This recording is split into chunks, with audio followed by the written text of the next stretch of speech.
So welcome to my hometown, Wilcox.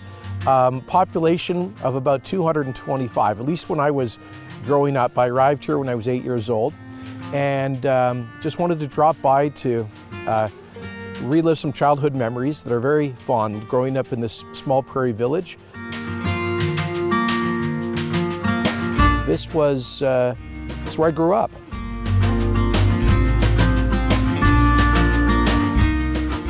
This sure brings back memories. This was my elementary school classroom, grades 1, 2, and 3 in one room, one teacher. And when I was here in those first 3 grades, there would have been about 15 kids, about 5 for each one of the 3 grades. And the teacher would have to jump back and forth in different classes. Remember, our teachers back then were just sticklers for detail, old normal school grads, especially on the cursive writing. Yeah, sure brings back memories here. Grades 1, 2, and 3 right here.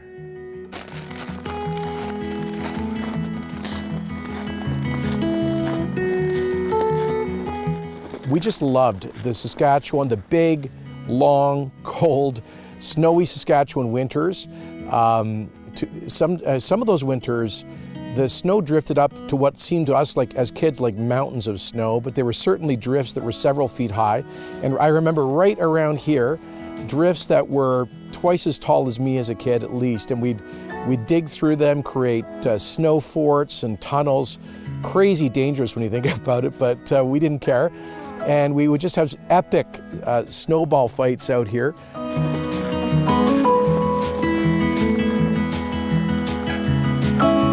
These hockey nets here must be kind of ancient, because we had nets like this out here when I was a kid in the 70s and 80s. Winter or summer, we'd be out here going back and forth, making up our teams, and all imagining that we were NHL stars.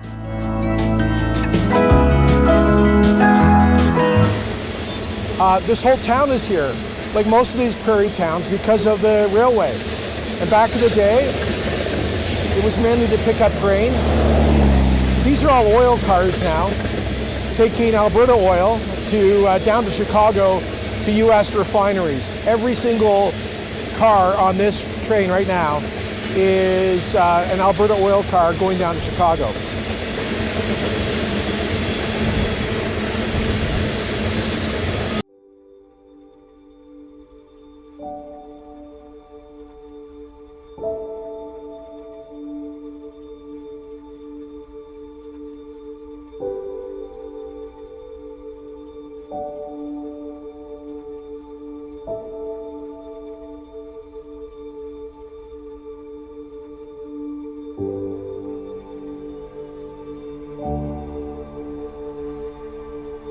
I grew up right behind us here. This is where our home was, not there anymore.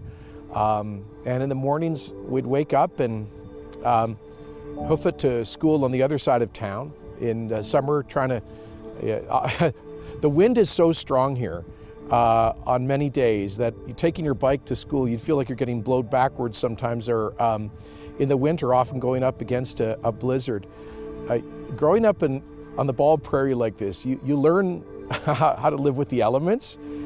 And there's also something, there's something very special about growing up in a small prairie town like this. Just look at the vastness of the environment, the size of this endless sky.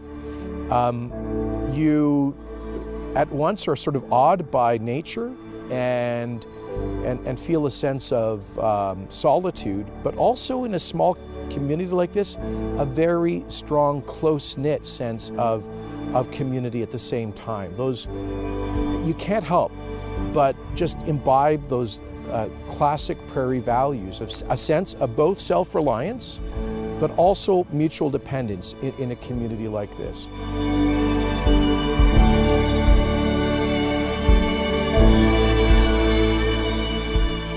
People were forever born, people forever died, and never were again. Fathers died and sons were born. The prairie was forever, with its wind whispering through the long, dead grasses, through the long and endless silence. Winter came, and spring and fall, then summer and winter again. The sun rose and set again, and everything that was once was again forever and forever. But for man, the prairie whispered, never, never. There were no catches of breath, simply tears standing alone in the silence that stretched from everlasting to everlasting.